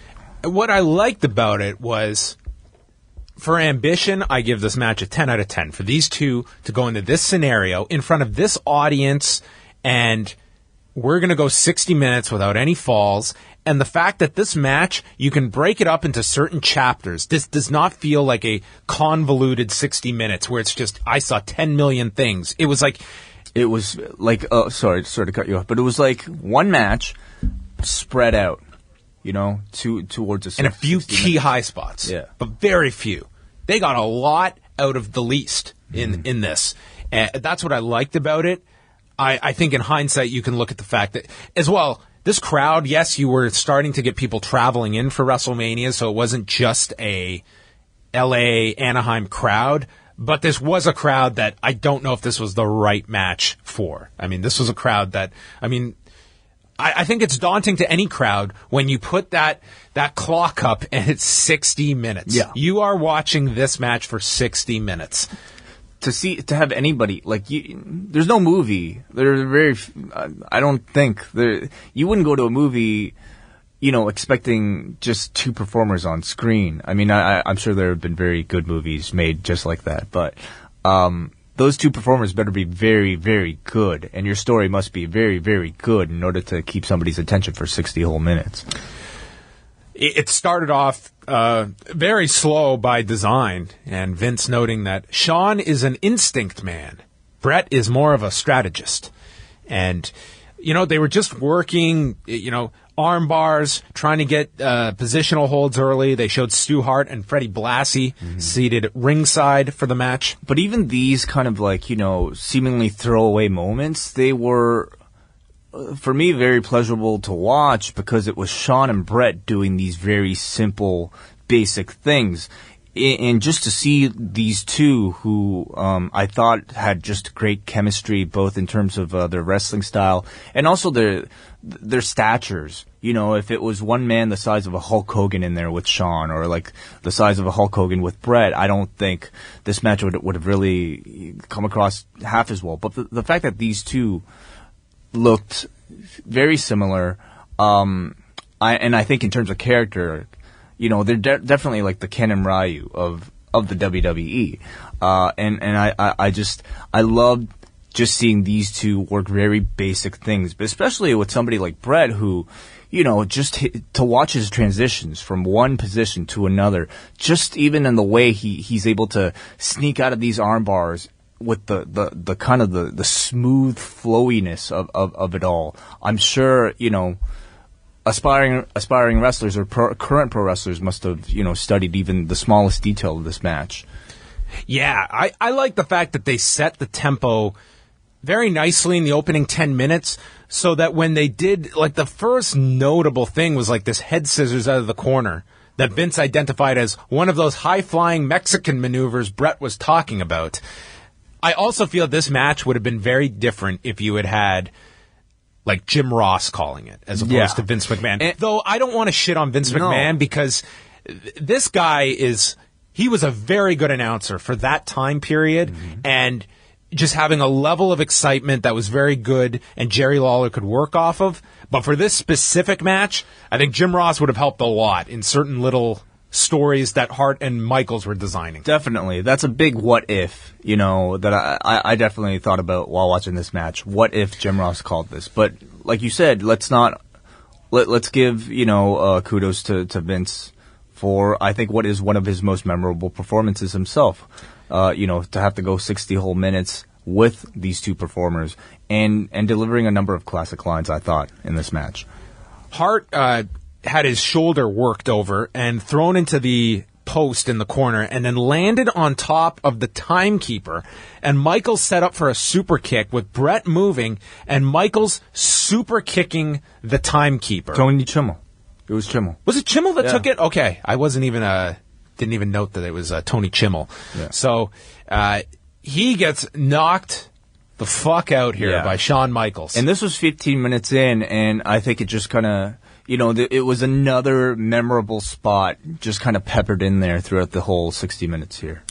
And Hart, as they get back into the ring, he applies his headlock, and he's yelling at Earl, "This isn't a staring contest!" I don't know what he's referring to, that he was supposed to be checking on Shawn Michaels, not just looking at his face. I don't know. But anyway, Bret certainly got these mixed boos throughout the match and was playing subtle heel, which was the goal, especially the post-match stuff. Bret was playing very subtle heel, and I think you gradually saw it. Bret's story arc, I felt, for the whole program was that he seemed almost paranoid, and the way he would act out his paranoia is to kind of be extra aggressive and complaining a lot more than usual about unfair advantages that Shawn would have. What would he have to be paranoid about in a match with Shawn? With Vince at ringside? I don't know. And a timekeeper spot. Then we continue. Lawler, one weird throwaway line was where he stated that Stu and Helen should have said "I quit" before Bret was born. Oh my God. It's like, wow, that's something you probably should have just bit your tongue on. That was a no-filter moment. Hart slingshot Michaels into the corner post. We're not going through all 60 minutes here. One spot, Bret Hart pulling off the calf branding. Tenzon's maneuver with the knee to the back of the head off the top to Michaels, and it knocked Earl over, and Earl is out. And we may have not gotten the first pinfall attempt until the 30-minute mark of this match. Mm-hmm. That was how just close they were, just working over body parts, and it was primarily the shoulder of Bret, and then later in the match, the lower back of Shawn, which was built up tremendously well for the final minute of the match. Yeah, I think the pace of this match is something that really stands out about it, because a lot of WWF matches, you just don't see this level of pace. It's something more reserved for like a Japanese, heavyweight All Japan match or something. The way how slow they were going and delaying pinfalls. It was really nice to see Shawn work this subdued style as well, because I think he's somebody who, maybe this wasn't Hogan in 2005. No, or even like against somebody like a Leaf Cassidy, where I feel like Shawn sometimes will do the overselling and overbumping and jumping too much. This was a Shawn working a very ground-based style, and he was fantastic at it. They built up, and Hart hit a pile driver that got a very big reaction with some boos mixed in. Then Michaels hit a Hurricane Rana and teased the Sweet Chin Music as Hart bailed to the floor and got booed for that as well. And Michaels then set up a high cross to the floor and nailed it, but also nailed himself into the metal barricade, which these were the steel barricades at the time, not the current barricades they use. So that looked wonderful. Hart then turned over on a high cross in the ring, getting a 2 count, and Michaels runs at Bret and gets back body dropped over the corner post to the floor, and then Michaels gets run back first into the post, and this started Michaels attacking the lower back, and At one point, Michaels flipped in the corner and got suplexed off the top, and Hart tied it back to the concussion angle, and Shawn's head hitting the mat upon the superplex spot by Bret. They continued building things throughout. We got a shot of a sleeveless Vladimir in the front row as well, cheering them on. Michaels tried a roll-up and got kicked to the floor by Hart. On the subject of fans, Yes. Notable fans in attendance, not just Vladimir, but the bowl-cut fat wrestling fan. Oh, my was God. also in this crowd. And the iconic shot of him. That kid, yeah. I isolated the photo. Dude, he is clearly seen upon the Ultimate Warrior's entrance. I mean, I think we've all seen a meme of this kid on the internet somewhere, but he is, of course, featured on WrestleMania 12. Great catch, Way. I love it. So the match continues, and as we get near the end of the match, it's Bret just working over the lower back. He applied a camel clutch. We mentioned a superplex. Michaels blocks a sharpshooter and then up kicks himself free. Bret with a half crab as Michaels gets the rope break, and then Hart gets run chest first into the turnbuckle, and Michaels makes his comeback with less than 4 minutes to go. He's going for pinfalls. He lands a top rope elbow, a gut-wrench suplex, and then a moonsault to a standing Bret for a 2 count, and then a Hurricane Rana off the second turnbuckle, hooks Hart's legs, and he kicks out, and the crowd is buzzing as we go into the final minute, and I mean, that's the natural pop for the final minute where you're going to pick up the pace and go into a lot of near finishes here. Yeah. Michaels comes off the top and gets caught with the sharpshooter applied with 30 seconds to go. They're playing off the lower back being hurt. The announcers did a very good job of calling attention to that. And time expires, and Hart just assumes he has retained the title and goes to leave. And before we get into the sudden death overtime, I guess your thoughts on especially the crescendo of this match. Well, I mean, prior to that, you could definitely see the match weighing on this crowd. If you just look at the front row, maybe about like 9 minutes in, or towards the end, people yawning, people looking very visibly tired. I think watching in hindsight, knowing about the historical significance of this match, it makes the rest of the match far more compelling. But watching at the time, it's probably not as interesting, as we are talking about it today. They really came unglued though for those final minutes, and it was cool to see because Shawn it looked like it was Shawn's comeback towards the finish, and he was getting all the near pinfalls, but then that final dropkick that missed, where Bret counters into the sharpshooter for that last minute. You initially had the Shawn fans already standing up, but once Bret countered, that's when all the Bret fans also were standing up. And towards the final 30 seconds, the whole thing was just like building to basically its total peak. You know what this really was, this finish? What's that? It was the end of round 3 of Michael Bisping Anderson Silva. Oh yeah, absolutely. Where I tweeted about Silva thought he had won, and he's cheering, and they're like, no, it's got to continue. Yeah. And that's what it was. And it ended pretty much and the guy feels he got fucked at the end. Yeah. That's really what it was. Yep. This one being more intentional. And Hart is going to leave, just assuming 60 minutes, that's a draw, the champion retains.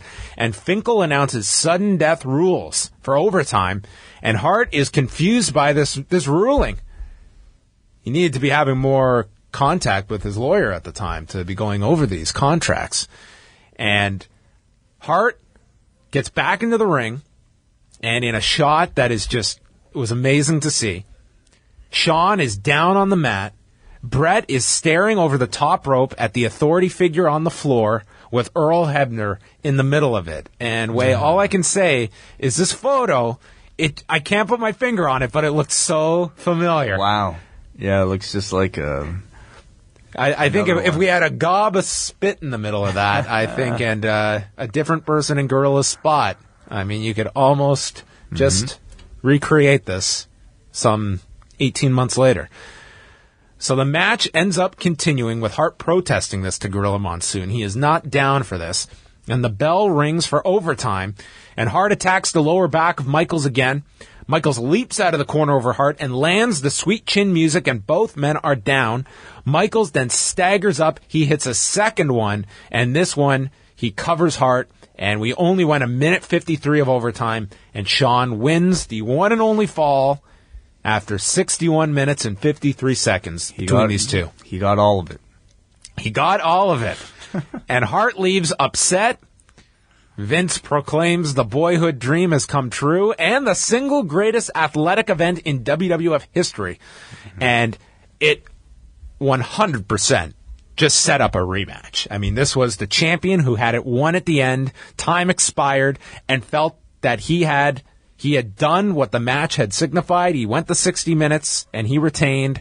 So you had the built-in rematch down the line. But Hart was going to do the European tour after this and some dates in Kuwait in May. But other than that, I mean, he was taking time off at this point and wouldn't come back till October. The way I thought Bret was very successful at again, playing subtle heel, almost to the point where, you could really see him turning full heel after the end of this match. They'd never really followed up on that. In fact, he just seemed to disappear. And I remember as a fan at the time of Bret's, just like really wondering why or where he had gone, because it wasn't necessarily explained on TV. The sudden death period, I love the psychology of, them, Shawn selling his back from the sharpshooter, of course, and Bret immediately going to attack it. I think the moment though that I remember vividly this match watching as a 12-year-old, and remember thinking that, the moment they restarted the match, you could tell from Bret's kind of heelish body language that you knew Shawn was going to win. That plus the entrance and I guess the way they were building it on commentary. Imagine this build-up today. What do you mean? Shawn, the pretty boy babyface that's being shoved down our throats, and it's so predictable against the technician in Bret Hart. Perhaps. I mean, I feel to a different audience, they would have had a much... And there were people that were not really into Shawn at this point. But you could tell from this crowd that there were still a lot of Bret Hart supporters. Definitely. Oh, sure. Sure there was. Yeah. But Shawn gets his big moment in the ring, and I thought one of the biggest dick moments of this whole thing. I know what you're going to say. Earl is putting the title around Shawn's waist, and then Shawn just shoves him away. And it just reeked of, get the fuck out of my ring during my fucking moment. And it was such an asshole move. That's how it came across. And knowing 10 million and one stories that are out there, I mean, that to me encompassed Shawn Michaels 1996. Yeah. I just thought it was such a dick moment. I thought you were going to say about how after he gets out of the ring and starts there's that too. High-fiving all the fans, you see little Blade Hart who... his dad had just lost, but I think the story has always been Shawn Michaels was his favorite wrestler. And so a little 6-year-old Blade Hart sees Shawn, reaches his hand to go shake his hand. But Shawn just didn't see him, I guess, and dissed little 6-year-old Blade. Like John Cena, high-fiving Kevin Owens' kid. It's his favorite wrestler, John Cena. He also, by the way, as he's shaking hands with the Hart family and Blade, there's this dude in a sleeveless Offspring Smash t-shirt with the cover art on it. Oh, wow. Just hilarious. One of my first albums. Nice. Classic. Excellent. I love that album. Anyway, very good 60-plus minute match. I think a classic and well-deserved. I thought it was... I mean, it's hard to think of a better first championship win than something like this. To win it at WrestleMania. This really signified the Shawn Michaels era run on top. He was going to get a sustained championship run, and they were building everything around Shawn at this point. I mean, that really was the whole reason for this match. As a match itself, I thought, A, for effort and ambition. I think it's a good match, maybe even very good. Bret believes this is his masterpiece. He believes it's one of the best matches ever. I think he'd go so far as say any match. I'm not going to put it on that level, that this was Bret's best match. I wouldn't even put it in his top 3 of this era at this point in time. But I thought for what they attempted, I think there's very few performers in the industry at this point that could pull off something like this, especially North American wrestlers that could pull this off at the time. So I think that it's certainly a memorable match in that sense of what they attempted that night. So in many ways, a one-match show. Yep. When you look at it, and a big return in the Ultimate Warrior for almost an angle, essentially. Yeah. So I think your ultimate... It was an entrance. Yeah. I feel like your ultimate grading about the show will largely depend on your grading of that main event. Which is half the show. Yeah. And I thought it helped, if anything, speed the rest of the card. In some cases, not enough. They could have done a 2-hour match. Yeah. But I can't say that I was really... there were points, like the 6-man I thought was rather boring, and certainly Taker versus Nash wasn't a great match either. But I thought the 60 minutes, especially watching in hindsight now as an adult, I took a lot more out of than probably watching as a kid. And I really enjoyed the show overall, largely because of that main event. So I give it 7.5 out of 10. I went 6.5 out of 10. That is my official rating for the show. What is your rating for the show? We go on over now to the Law message board, and Christian starts us off. This show is really only remembered for Hart and Michaels, and when you consider that it was longer than every other match combined, you can understand why. Personally, I feel this match is a little overrated. Well, can we say the longest match combined? What is the length of Piper and Goldust? If we're watching this in real time? I mean, yes, you may have only seen 12 minutes. Maybe it is including that. Because this was more than half. Well, that started after the first match, and it went till right before the main event. But even that included, was all that less than 60? I don't know. Yeah, someone did not time that one, or attempt to, in whatever time continuum. Sure, it's on Wikipedia. Personally, I feel this match is a little overrated. While it was a great match, it doesn't feel like the greatest match in WrestleMania history, as WWE tried to play it off as. In terms of a crowning moment, this is perfect for Shawn. He came off as the man from entrance to end, and it helped that Bret would take a break from wrestling after the match. I do want to mention the other matches, though. Piper and Goldust was just weird. I don't know what they were trying to achieve. Warrior and Hunter was the perfect return for Warrior. I know the story of Hunter being pissed and wanting a longer match, but Warrior killing him was probably for the best. Finally, Diesel and Taker was way better than it should have been. You could have got a Taker Giant Gonzalez mess, but I felt it flowed well and was Taker's first good Mania match. Of course, he would go on to have some classics. This was a one-match show, but that match was pretty good, so I give this show a 7 out of 10. We go to McWhalen, who says, I remember in 2004 when WrestleMania 20 was approaching. Spike TV did a top 10 WrestleMania matches special as voted on by the wrestlers. The winning match was the Ironman match, so I decided to check WrestleMania 12 out. The Ironman match was, and still is, the most overrated match in WrestleMania history, in my opinion. It was a fine match, but the Ironman stipulation was useless and wasted. They could have done the entire match as a single one-fall match and still had the overtime finish. As a match, it was great. As an Ironman match, it was pointless. It was definitely not the greatest WrestleMania match of all time. Heck, Bret had at least 2 better WrestleMania matches, and Shawn had at least 4 better WrestleMania matches. The Hukster Nacho Man match was just bizarre, funny, and petty on McMahon's part. The opener was inoffensive and made Vader look like a monster. The Backlot Brawl was even more bizarre, but at least they did not get OJ for this match. For once, WWE failing to sign a celebrity ended up working out for them. Ronaldo from Milan. A different WrestleMania for a change, out with the useless celebrities and in with basic pro wrestling to promote basic pro wrestling. What a tagline that would have been for WrestleMania.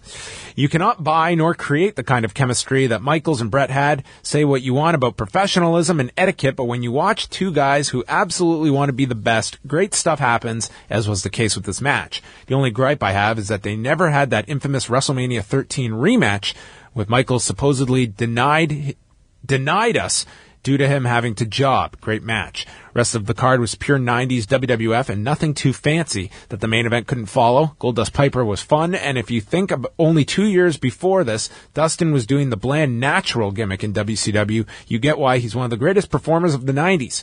Diesel and Taker had a great build-up, so nothing wrong with the end result. Rocky Maivia was boring, and Rikishi was a mere 3 years away from discovering, I don't know what Rocky Maivia and Rikishi have to do with this particular WrestleMania.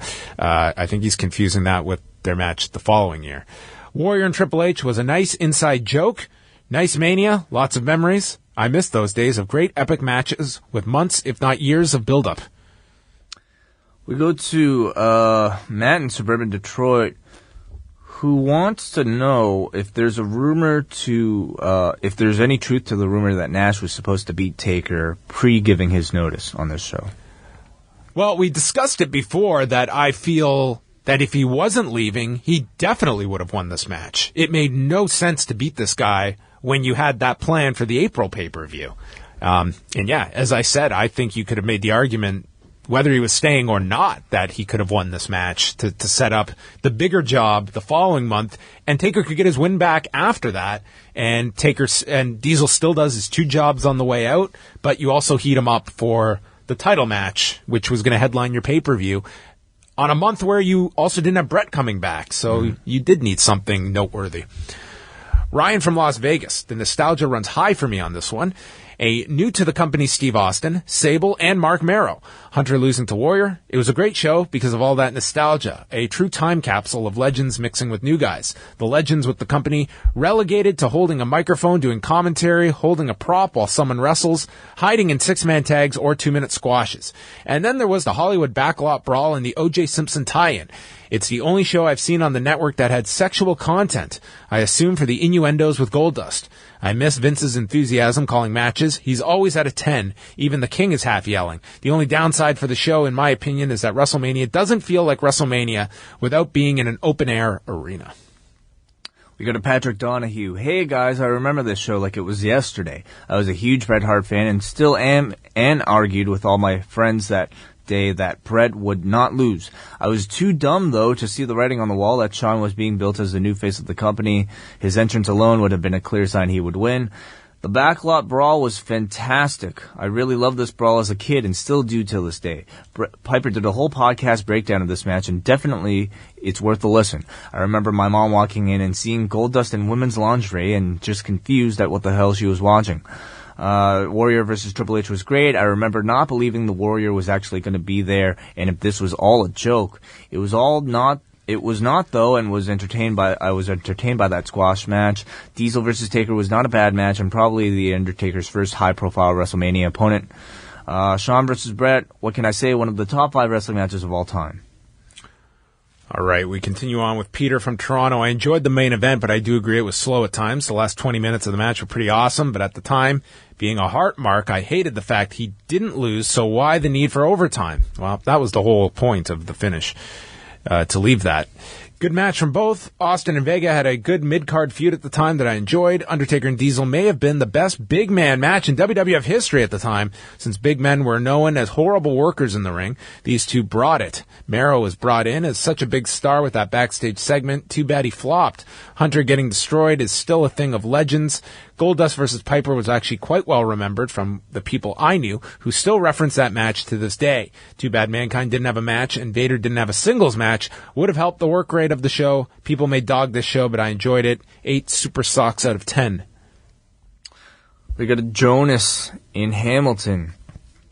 Okay, he says the song at the end was absolutely glorious and people stuck around for it. Oh yeah, it was the WrestleMania song with our video montage to end. With the stuttering effect. A majorly forgettable Mania other than the main event, but still very interesting historically. The show was everything that was the mid-90s. It featured a babyface Piper gay-bashing a man, a white Bronco, a still cartoonish Taker, a man from parts unknown, while at the same time having a very modern 60-minute Ironman match that at times felt very much shoot style with all the rest holds. A very interesting transitional time period for the WWF. The main event is a classic, no doubt, but very overrated. Michael's entrance is the greatest entrance of all time, but other than that, it was very meh. I much prefer a fast 30 minutes than a slow 60 minutes. It was no Sakuraba Gracie, but still dragged on. I never liked Vince on play-by-play, but felt he brought a lot to the match, making every pin attempt seem huge. John from Indianapolis. I'm very disappointed Hukster and Nacho Man didn't make the main card or get a mention on the anthology DVD I own. I'm going to rant a bit about Piper Goldust. For starters, I found them splicing footage of the O.J. Simpson white Bronco chase and passing it off as original as highly sophomoric and second class, much like the fake nominees for the 97 Slammies. Second, we could have had a Razor Ramon O.J. Simpson match, considering they wanted Piper and O.J., and Ramon Goldust, though in hindsight, it was one celebrity involvement the WWE should thank their lucky stars they couldn't get. Finally, it's an okay scuffle, aided by Piper's willingness to do crazy stuff. As for the rest of the card, it was alright, with Taker Diesel being the best match of the undercard. Some surprising praise for this Diesel-Taker match.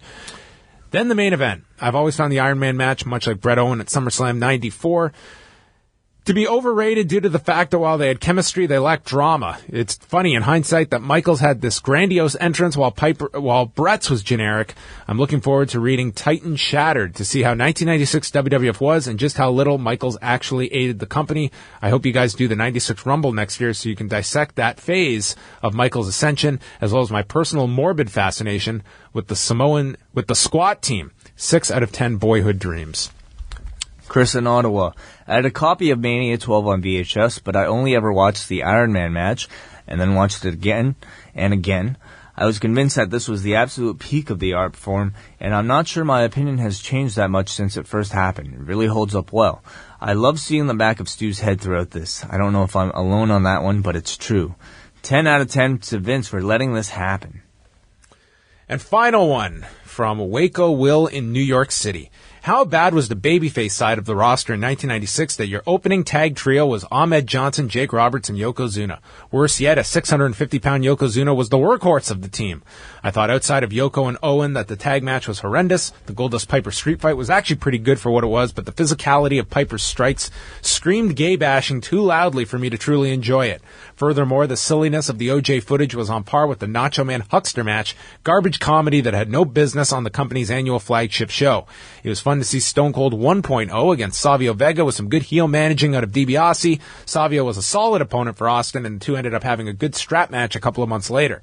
Diesel and Undertaker was surprisingly good for the in-ring story and the passable work, which served as a satisfying conclusion to their feud. This was definitely the Undertaker's best Mania match to that point. And Vince loved him some Big D. The main event was a lot more than I remembered it and really picked up about 25 minutes in. I thought the storytelling throughout the match was impeccable, though I'd quibble with Shawn and Bret constantly breaking referee 10 counts. At first, I didn't think that the idea of doing only one fall worked, but Gorilla Monsoon ordering the match to be restarted really gave the Bret Hart character a legitimate gripe to harp on as he played tweener heel in late 96 and 97. Overall, it was an okay pay-per-view, but the tepid crowd didn't add much to the card, and the direction was borderline atrocious as the director missed several spots throughout the night. 5 super kicks to Tony Chimmel out of 10. And that wraps up our feedback to WrestleMania 12. Well, I wonder what happened after. Man, thank God they did a show 24 hours later on the USA Network. It was Raw, the night after WrestleMania 12, featuring the debut of Mick Foley. I guess his somewhat return, because of course he did do all those job matches in the 80s, but coming back as a signed performer under the Mankind character. So that's what we're going to look at next week. It is the April 1st, 1996 episode of Monday Night Raw, coming out of WrestleMania 12, and will be a nice look at how a night after WrestleMania compares to the ones of today. Because this, to me, was the first time they ever did anything noteworthy, treated it like a season premiere with a pushed character making its debut and everything coming out of the night prior in Anaheim. So that is coming up next week. We will wrap up our look at the 96 WrestleMania time period, and then we will move on to another WrestleMania to be announced. We will be reviewing. Find out next week. All right, so that's coming up next week. And you can always check us out at liveaudiowrestling.com. Subscribe for free on iTunes. And don't be shy. Leave some feedback on iTunes. 5 stars is always appreciated. 5 stars, no less. Yeah, if not, then just go away. It's like one of those surveys, like you maybe buy like a sweater at like the H&M, and they'll ask you to do a survey. And they don't like to say it, but if you don't rate us the perfect score, we don't get paid.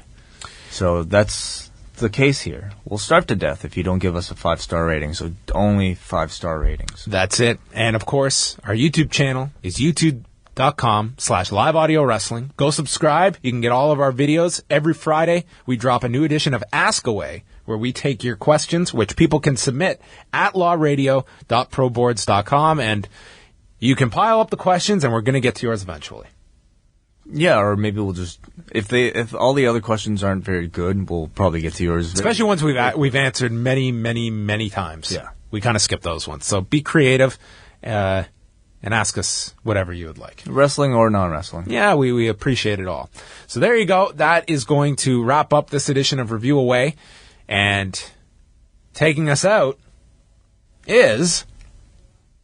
What? This. Okay. The question I have for you right now, Diesel, what must be going through your mind, and do these mind games by The Undertaker affect you in any way, shape, or form? Do I look like a man that's affected in any way? No, you don't. Exactly. You know, they don't call me Big Daddy Cool for nothing. I don't sweat the little things. I don't sweat the big things either. Undertaker, you're a big obstacle. Tonight, Big Daddy takes cool of you, and then, Shawn, good luck. I'll get you next. Okay, I guess that's what Big Daddy's got to say. Back to you, Jerry the King Lawler. And go ahead, McMahon. You can talk too if you want. Yeah, thank you. He's the perfect commentator. He's cool, no doubt about that.